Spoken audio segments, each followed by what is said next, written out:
Hi, everyone. Thanks for being here. I'm Terry McMacken, a local resident, and for the past few election cycles, I've been hosting conversations with candidates. The goal is simple: to give people a chance to get to know the people behind the campaign. This isn't a debate or a gotcha interview, it is a conversation. And by the end of the video, my hope is that you'll have a better sense of who this candidate is, their background, their priorities, and how they approach leadership. The spirit of this conversation is one of curiosity and intentionality, really digging into the nuance and context of why someone chooses to put their name on a ballot and what they hope to accomplish. I have some prepared questions that the candidate received in advance, but we're going to follow the flow of the conversation, and every single candidate has received an invite. If you have any questions after the interview, I encourage you to reach out to the candidate directly. So, with that, thanks for being here, and let's get started. And first and foremost, Gary, I'm so happy that we got this working and, we agreed to a Zoom interview. I know you're a face-to-face kind of guy, which I love, but can't share that face-to-face with everybody. And we want people to know about you. So why don't you start us off just telling us a little bit about you, your connection to the community, and what made you run for municipal office? Thanks, Terry. I suppose you're right. It doesn't maybe get to more people than a face to face. But anyway, I was born in Petitcodiac 100 years ago. No, not quite, but a few years ago. My parents were Marion and Weldon Barbour. I graduated from PRHS, so that's how long it's been. And about 3 weeks after I graduated, I joined the RCMP. Of course, training is in Regina. After training, I was posted to what they call O Division, which in my case was closer to the Toronto area. And I did federal policing, which would give me uh, plainclothes duties as opposed to uniform duties. So we spent, like I said, 24 years there. Then after I retired, we moved back to Petitcodiac, and that's been 31 years ago. So all in all, I've lived more in Petitcodiac than I have anywhere else. And in the last 31 years, I volunteered for the Petitcodiac Fire Department for 10 years. I have been involved with coaching the PRS basketball teams, the boys in particular. I have served 2 terms on village council, and one was deputy mayor. I served on the local ambulance board before it was taken over by the province, so I have some experience there. I currently serve as the president of the Kodiak Place Seniors Home, and I'm a member of the Baptist Church, and I currently serve on the board of management. So I guess that pretty much sums up some of the things I've done in the last 30 years. So you're what my husband would like to call a career volunteer with all of these boards and activities, and it rolls off your tongue, eh? Like career volunteer. Sure, And makes sense. I got a question. You mentioned you were born in Petitcodiac, and I've got to know, when I came to Petitcodiac, I was Yeah. told, now the building has since been torn down, that there was actually like, I don't know if it was like a midwife home, like people were actually born in the village, like they didn't have to go to Yes, Moncton. yes.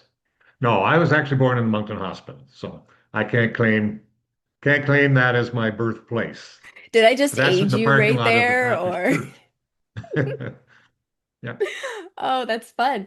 Um, so you have like a rich background in service, like community service, public service, um, and even basketball. Like that's great. So I'm assuming, like, did you have kids that play sports at the school?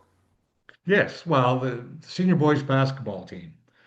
Ron Hooper is the head coach, and I was his assistant coach, and then it's got to be well over 20 years that we did that together. So well, it could be from grades 9 to 12. There'd be a grade 8, but the grade 8 would be the exception. But yes, no, I thought it was fun. I hope the kids did. That's awesome. You might see my little guy. He's interested in basketball, but he plays hockey all year. I'm like, bud, wait till you're old enough so you can play basketball at the school, and we'll let you play. Um, So you've obviously had like a rich career experience. How do you feel like that experience, prepares you for a seat on council? Clearly it did. You've already served on council, but like what are those transferable skills? Well, as an investigator, uh, you get to talk to people in either as witnesses or as accused.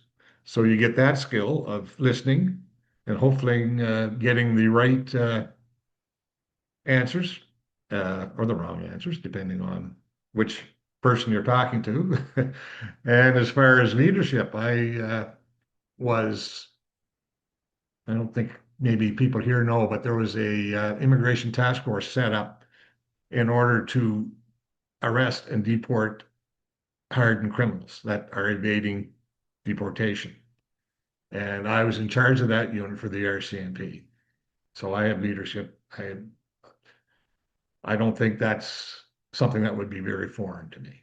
Yeah, and I mean those are situations too. Like these are hard things that you're doing. There's difficult situations with all kinds of nuance and context, and you're taking in all this information to, put out a good decision. So I can absolutely see how that's relevant for sure.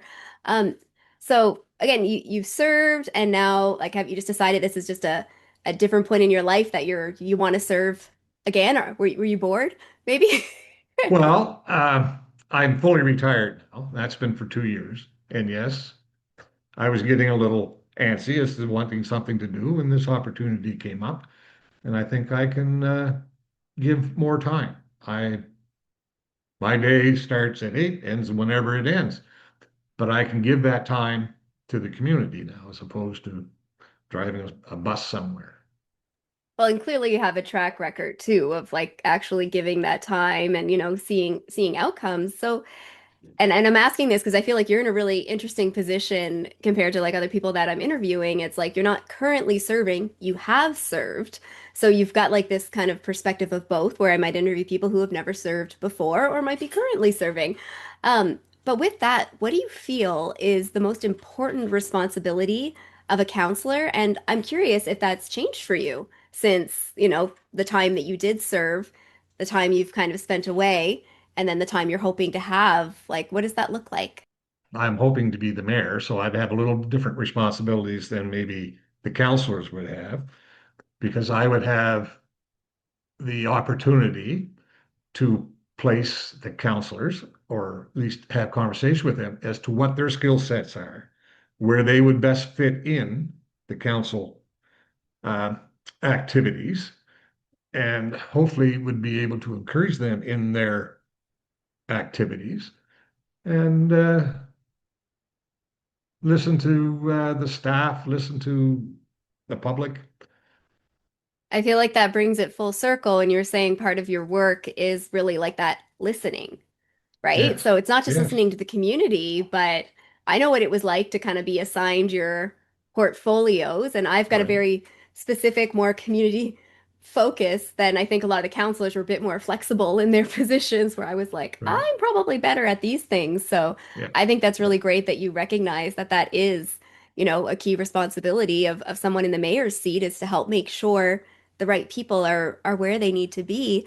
Um, with that too, I'd love to hear more about, the tone or the vibe that you feel like you would bring to the table as mayor, because your vibe is setting the table, right? Like that's going to be out in the community. So what vibe or what tone do you feel like you'd want to set? Well, I would like to see the council move things forward, not procrastinate, do things in a timely fashion, like respond to the public in a timely fashion, um, things that the community needs. I'll go with the library. I think that should be moved forward quicker. Now, whether it can or not, that's something, but push for it. Don't sit back and wait for it to come to us. Find out where we can get grants, find out where we can get money. Maybe we can fundraise, maybe we can do things, but just try to push things forward instead of procrastination. So it sounds to me like you're looking to for like that efficiency, right? Like you have all these Correct. people at the table, some might be retired, some might not, some are in different levels and different places. But knowing that and having that bigger picture, you feel like you could bring to the table, like just let's move it Let's faster, move it. right? And I can assist them. I have the time. If they have the idea and they don't have the time, maybe I can assist them with the time factor. Try to find things, try to help things. Uh, I don't think that we should be sitting back and waiting. I think we should be going forward, pushing, making people say, why? Ask the question, why? Why can't this happen? Instead of saying, okay, it can't happen. No, why? And I learned that from Winona McLean. If anybody remembers Winona McLean, she's a very active, very productive woman. She single-handedly, in my opinion, got the Motorsport Hall of Fame going. And her favorite question was when she was turned down is why? She'd fix it. They turn her down again. Why? So I think that's a very important things for the council to do. If we get turned down on something, ask why. I like that. And I did work in the kitchen once with Winona. I can't remember, it was a fundraiser, and that woman runs a tight ship. And She does. she's like, we're doing this, and all you can say is yes, ma'am, and just do what needs to be done because that Exactly. woman commands a room. Shout out to She her does for so. sure. And I really like that, you know, asking why is so important, and it's a huge part of my values too. And I know I've said this in every one of our little episodes, is people are very quick to, accuse before they even think to ask the question. And I find we live in a world where it's people want to assume the worst, right? Like you assume that this isn't getting done because of this. But in reality, you can just ask why and you can have these Yeah, conversations. conversation. So maybe you can give an example or kind of tell me what you would do if someone was coming up to you, either making accusations about a certain situation that maybe they don't know anything about. Like, how do you approach people who are angrily questioning, I guess? Well, don't get angry back. Be receptive. Listen. Try to find out the root of the problem. Because a lot of the times people will come up angry and they just want to vent. Maybe that's all it's going to take. But find out why. Once you find out why, then maybe you can help solve the problem. You can direct them, if it's not our purview, we can direct them to the right people and maybe put them in touch. But listening is the biggest thing you can do in that, in my opinion, in that situation. I like that you kind of see the role as like almost the like diffuse the situation, right? If Yeah. you're matching that energy, with being accusatory or angry, it's really not going to work out for Yeah. anybody. So I Yeah. appreciate that, that's something you're expecting. People are going to be angry, people are going to say things that you're ready to receive it, get to the why, and then help direct them. And I feel like this kind of leads into one of the other questions too. And I think you have a unique view of this. I mean, you've worked kind of at a federal level too, and you've served municipally. There are still people in this world that don't realize there are three levels of government that have very different responsibilities. So, do you feel like your role, not just as mayor, but even just on a council, like do you feel you have a role to help educate people on what you actually can do versus what you can't do, but you're willing to help them along with? Well, sure. That sounds the logical way to approach things. And the more you can explain things, the more clear that you can make things, the more informed the people become. They then know how to direct their frustration, if there is any, in the right spot. And, like I said before, we can probably help them a little bit in doing that. Yeah, and a lot of it does come back to the communication part. So, do you have any like unique ideas or plans how to better communicate, what is going on with council as opposed to kind of leaving people assuming or wondering why? Like, what does that look like for you? Well, you can never leave somebody to assume anything. You try to put it out. Well, the minutes are always online. People can go there. You can direct them to that to actually see what went on, or you can talk to them about what actually went on and try to explain to them where our role ends and another person's role starts. Try to find out, like I said before, find out what their interest is in this conversation. If you can stop it from being, well, online, you can say anything to anybody about anything. Answer those things with truth. So that's either you can do it online or you can do it face to face. I would prefer face to face, but sometimes people don't want to be face to face. I too prefer face to face. The amount of people I've invited, like, you seem angry about this. Would you like to go out for coffee? That never actually showed up. It's kind Yeah. of a interesting phenomenon when it's just like, I want to help you deal with your issue, but I don't think you're ready to deal with it yourself, kind of thing. And that sometimes does happen. Yeah. Um, this brings up something for me. One thing I felt strongly about, and I know I couldn't get it off the ground, and maybe a couple of counselors, can take this idea and run with it, is the role of committees or helping the community kind of get their hands dirty on things and have a certain level of responsibility. Like the amount of times people would come and dump something in my lap and be like, "Hey, can you make this happen?" It's like, well, one, I've got a lot of other stuff in my lap, but what are you doing to actually help this project that you say is really important to you? What are you doing other than dropping it in my lap? So do you feel like there's maybe more that can be done, or do you have any plans to really help the community be part of the process? Well, that goes with meeting them face to face. Find out what they expect at a council. Then the council can, or me, or whoever can explain to them what we would need to make this work. I think a guy named Donald Bowser right now is trying to get something similar to a neighborhood watch program going. So, okay, you encourage him. You try to find resources for him. I think he's pretty good at finding his own resources, but nevertheless, don't discourage things like that. I like that. That's a really good example too and I had attended a couple of those meetings myself, and there was actually quite a few people around the table saying, I'm willing to do something. I don't know what to do. And maybe if somebody had like a position of leadership, they could make even a schedule or start figuring out the small roles that people can play with the skills that they have. Like a lot of the skills that I have, I do a lot of writing, or I can look into policy, or I've written grants, those kinds of things. Great. That is what I can contribute to whatever your project is. Yeah. But some people don't know what they can contribute yet. So a little bit of hand holding, a little bit of encouragement, or just ideas, and you'd be surprised how many people will step up for something they actually care about. Yes, and that's what Don's doing. Don has the ability to do the leadership part in that, and which is good because if you don't have that, it falls apart. And I don't think he's willing to let that fall apart, from what I've been led to believe. Anyway, Yeah, so shout out to Dawn, community member perfect. who Yeah, believes something strongly and is actually doing something about it. It's beautiful. yeah. I'd love to ask you, and you don't have to give me three, but maybe you can talk about a couple. But what would you say are like the top three issues facing the community, and what do you think you can do to actually help those issues, either as mayor or even just as a community member?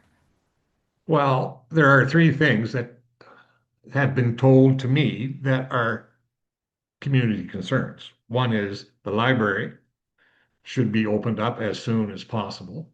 The policing effort, we don't seem to have very good response for policing. That's a good, yeah, I got one more here somewhere.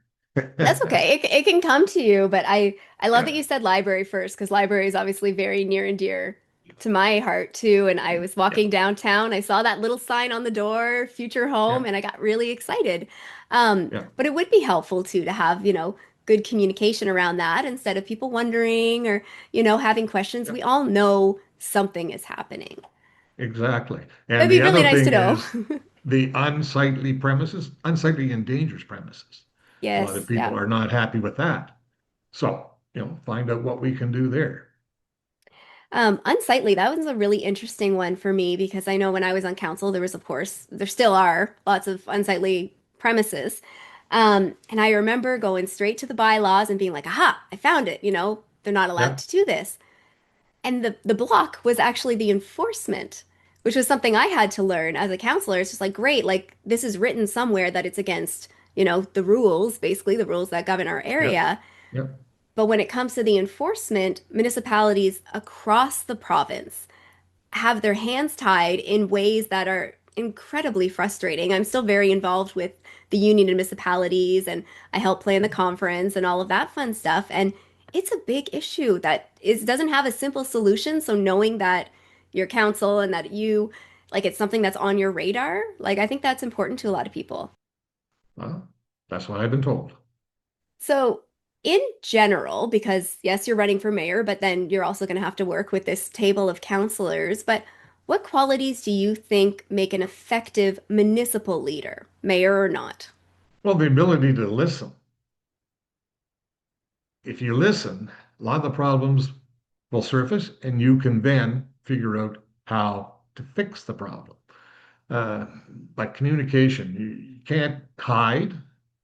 You are visible. You are responsible. If we make a mistake, admit the fact that you made a mistake and fix it. Don't run from it. Don't hide from it. We're all human. Listening, communicating, getting things done. I feel like it keeps coming back to listening, which I'm actually hearing is really a common theme, right? Because people want to be heard, but you need to be heard by somebody who's actually receptive to what you're saying. And I know you know it probably better than most people in a small town.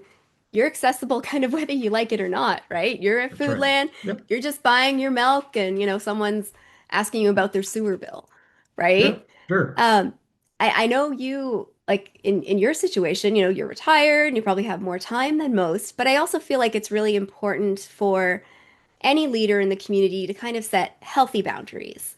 So I'm looking to you to answer the question of, what do those boundaries look like for you? Because I feel like I'd be worried if somebody had no boundaries at all. Like, are you saying, you kind of want to work here Monday and Friday, you want to work X amount of hours, you want to be pretty open, but how are you going to shut the door when you need a break, right? How are you going to protect your space?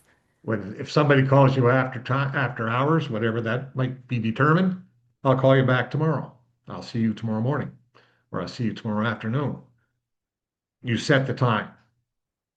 You don't, if somebody comes up to you and says, "Look, I want to talk about this." Yes, I'll talk to you tomorrow morning or tomorrow afternoon, and just be firm in the way you don't put them off. You don't turn them away. You just say when you can do that. I think that's such a good answer too, and I hope more people will set that because I feel like when you're elected, there's this wild expectation that you're available 24/7, that you don't have a life, that you don't have kids or grandkids or hobbies. Yeah. And I feel like we need to rehumanize our local politicians as you know, parents, grandparents, siblings, people who work full time, whatever their situation is. So I guess this is a message for everybody else as much as it is for you that these people who get elected, whoever does get elected, please respect their boundaries. Let them enjoy their life as humans too, and have their little niche interests. And yeah, say hi to them in Foodland. Just Oh yeah, if they yeah, give you for their sure. card and say they'll email you later, just respect that as well. Yeah. Um, So, this one is really cool. If you were elected and we revisit this conversation 4 years 4 years. from now, yeah, what do you hope you will have accomplished? Well, I would hope that the library is opened. I'd hope there would be less unsightly premises. I would hope the police response would be better, or the neighborhood watch program would be working, and address some of the concerns maybe the first responders have. Try to make sure that they are well prepared to do their job, because in the time of need, you don't need have them wanting something. You want them to have what they need. I want to back up a little bit to like policing, because of course people are concerned about like crime and theft and all of those things, and those are very valid concerns. But how much of a role do you feel like a general sense of community and people owning that will actually help reduce, the crime and the theft. Like I know there's tons of studies that show that if people have good support networks, if they feel connected to their communities, if they trust their neighbors, like there doesn't seem to be as many issues. So I'm wondering what you feel your role is in kind of fostering that overall sense of community.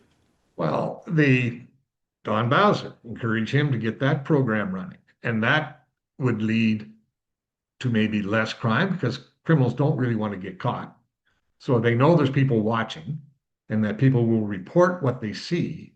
And I think that's lacking right now. We're by not having the proper response from the police force, or in my opinion, not the proper response, that the people that are criminals had no fear of getting caught because it's being reported.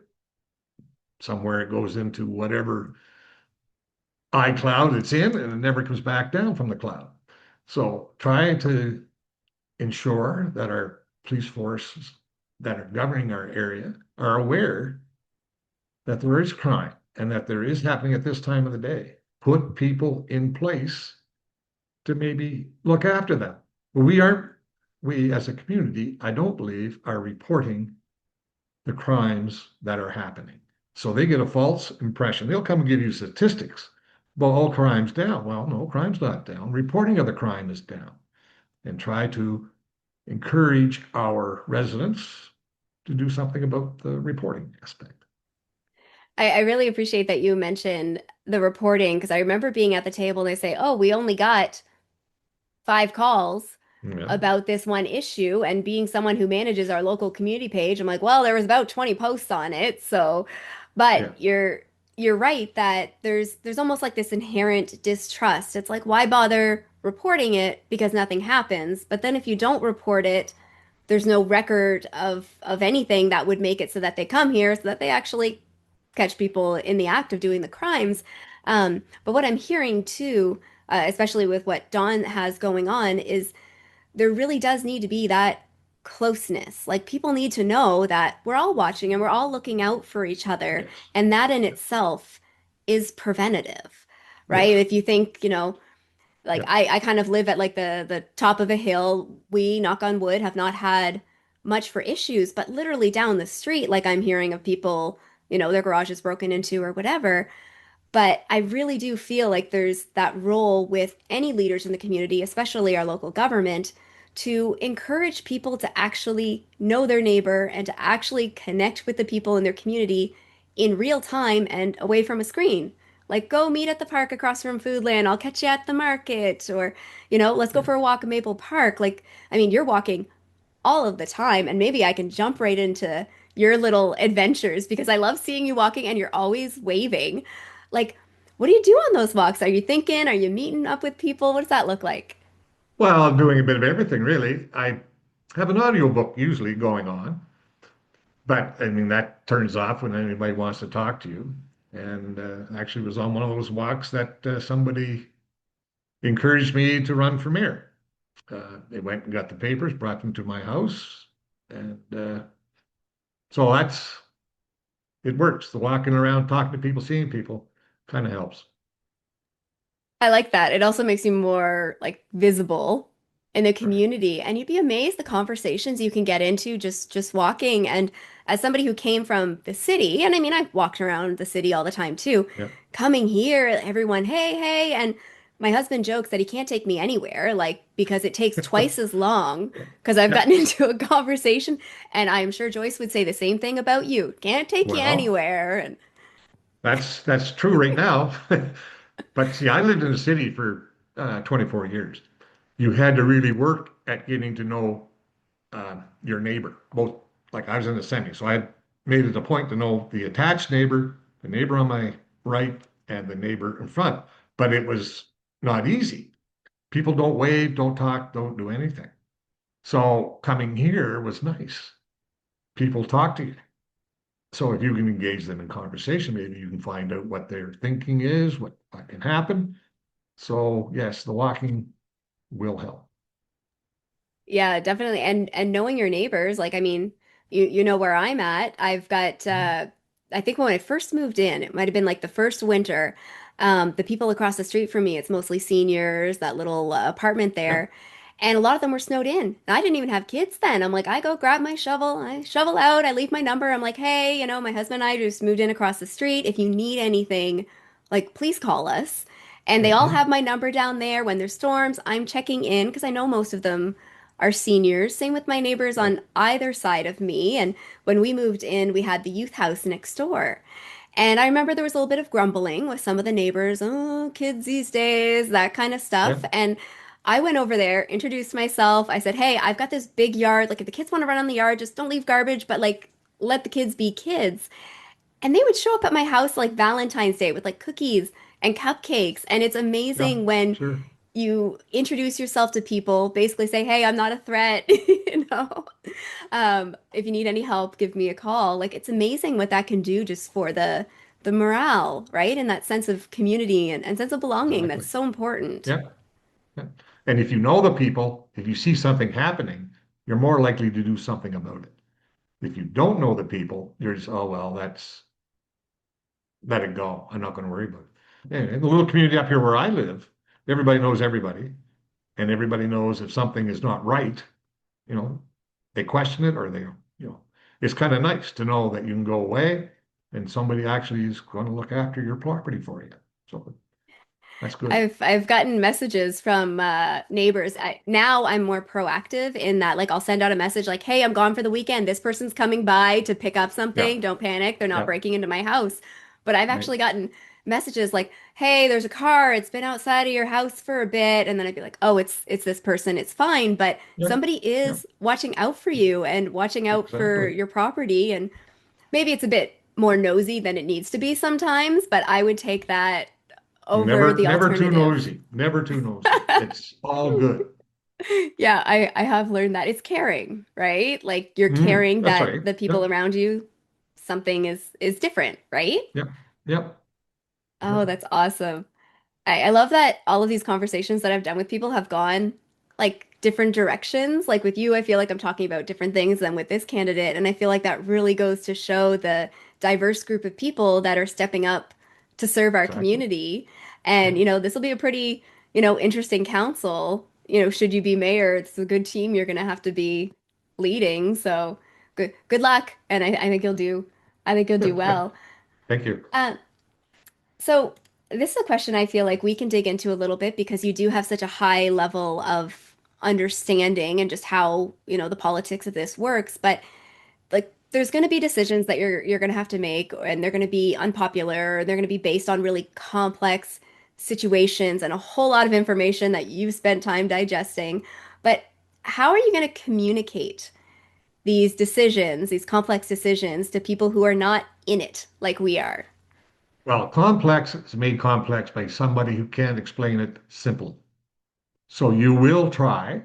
I mean, we're going to have to make decisions, yes, and that's comes with the job. But the decisions doesn't have to be a complex matter. You can boil it down. Okay, maybe there's four things there that make it complex. Well, don't explain each part as to why you got to where you're at. Don't make it complex. There's nothing in this world. We're not fighting a war. We're a community We're trying to picking get up along. garbage. There. I mean, we're a community trying to get along. So don't make it complex. Don't try to make it so that the person can't understand, because that usually where miscommunication comes in. Because, okay, I say this, they don't understand that, so they'll make it up as it goes along. Make it as clear as you possibly can and ask the question, do you understand? If they say no, okay, continue on until they can say, yeah, okay, I understand why you did what you did.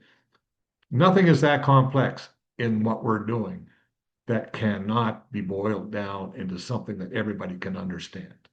I was reading a statistics once, and it was about communicating at basically like a grade five reading level.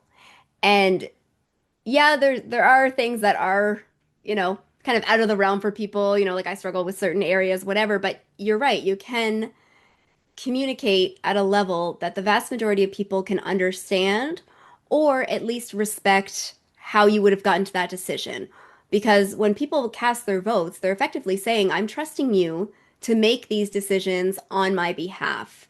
even if it's something that like I'm really not into, you know, sometimes there has to be that level of trust. And I think too, Yeah, there's that baseline of we need to assume that the vast majority of people, sure, there's people who make bad decisions for the sake of making bad decisions, but the vast majority of people are really just trying to do the best they can with the information they have, right? exactly. No, if you, and again, I say, if you make a mistake, people point it out to you, own it, fix it, so that it's not a problem anymore. I think people assume that if you admit that you made a mistake, that it's going to be worse for them. And that's really not the case. I find most people greatly respect somebody if they've made a mistake and they go back and be like, I have new information, or, I made this call based on this and it was the wrong call. I'm sorry. This is, how I feel about it now. I feel like most people are okay with that. I know I would be. I I would- absolutely would be too. I mean, if you keep trying to cover it up, that makes it worse. You can stop it by saying, okay, we made a mistake. Now, what can they say? Okay, yeah, you made a mistake. Now, let's fix it. How would you like to have that fixed? What would your solutions be? Like, I don't have all the answers, but maybe I can find. Or I know the person who might be able to answer this for you. Like when people are asking about things that are outside of the municipal realm, it's like, well, that's a provincial issue. But instead of dismissing them and just being like, shoo, that's not my Yeah, problem, you say, but I'm very well connected, to our MLA or our MP, and I'm happy to help facilitate that conversation with I them. agree. Yep, no, I agree. That's the right thing to do. I think I've gotten through most of my questions, but I want to leave space for anything that you feel like we didn't cover or any message that you really want to use this platform to get out. Like anything else that you want to say. Well, I think we've pretty much covered everything. I think it's the communication is the biggest, one of the biggest things that the council has to do, and don't try to cover up mistakes. Own it, get it done. No, I think we've done pretty well. This has been such a good conversation. I'd love to move into my little lightning round of quick, fun questions. Sure. And I'd really like to hear what is your favorite local place? This can be restaurant, coffee shop, a shop. It can be an outdoor place. What's your favorite spot? Well, there's probably more than one. Uh, Golf course is a pretty nice place. Okay. One of the best ones probably in the province. Uh, It's the first one open too, eh? it is, yeah, it was. Yeah, usually it's between Sussex and Petitcodiac. It was Petitcodiac this year. They've done a fantastic job there of drainage and improving the course. The couple others would be the Mapleton trails and mountain bike trails. I don't know how many people know about those. People come, maybe even maritime wide. They come there to race.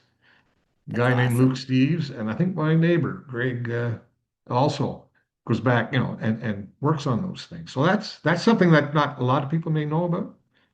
And of course, our own uh, Maple Street Park. That's not a bad spot either. Now, this is kind of the same question, but different. I want to hear about a hidden gem. So maybe something that, even some locals might not know, but if you're coming in here and it's just like this place, here's a little hidden gem for you. Well, we've got three wards, so there could be three. Okay, I'll go back to the Mapleton uh, trails back there. People, they wouldn't know about that. Um, we got again, the Maple Street Park. We got the train park. That's a great addition, and that's all done by volunteers. Like there's not an organization that is doing that's done by volunteers. And well, the golf course, I guess, is open to most people. I think basically the hidden gems are the three I had mentioned previously. I'm just going to pull this out of the conversation because I love that you mentioned volunteers because there is a huge community of volunteers and I think it's a small town thing. Like I just feel like there's that bigger sense of responsibility and purpose that there never seems to be a shortage of people willing to help with something, whether it's a pancake breakfast or pull some weeds in the park. Like I think it's amazing. Yeah. One thing I like about living in this small community, or probably most small communities, is the fact if something bad happens to somebody, people will help. If there's somebody who lost a home, people will help. It's just the community, when adversity strikes, steps up and helps. And an awesome example of that too is when we had the fire at Burgess. And I remember Correct. I was messaging, it was late, past my bedtime. I am an early morning person. Like if you catch me out past 8, like something's wrong. Um, Yeah. but I was messaging Kim Chambers and I'm like, well, what do we do? Like I need to be doing something. And I'm like, well, we've got all of these firefighters or whatever. And between the two of us, we're like, we're gonna make them some sandwiches and stuff. And we show up at the Legion. She waved her magic wand and basically had everything we needed already there. And Yeah. then people showed up. People Yeah. I didn't know were like, yep, I'm gonna make some sandwiches and I'll go deliver them. And it was amazing. And it was such a good demonstration, at least in my time. And I'm sure there's a long history of situations like that where people just jumped in and quite literally raised barns. Yeah. But it's so amazing to see here. Yeah. No, that's the nice part about living in Petticodiac, or not Petticodiac, I guess it's Three Rivers now, but the greater Petticodiac area, maybe. No, people help when help is needed. Last question. Who are you rooting for in the Stanley Cup Finals? Well, there's only one Canadian team left. As much as I hate it, it's got to be Montreal. You're a I'm Leafs a fan, Toronto aren't fan, you? so you know where I'm coming from. You know, I live in a family of Leafs fans. My husband and my two boys, all Leafs fans. Personally, I'm a Senators fan. Don't ask me to name any of the players. My birth certificate says Ottawa, and I was there for 6 months. I'm like, you know what? The Sens are my team. But I was talking to Andrew Goggin, and we were trying to figure out, we're like, no, I think the Canadians are the last Canadian team left, eh? They are. So you're just gonna switch out the jersey for a little bit? Well, I mean, we are Canadian, correct? We are, we are. So we have to support Canadian. I love it. That's an excellent answer. Is there anything else you would like to add before we wrap up?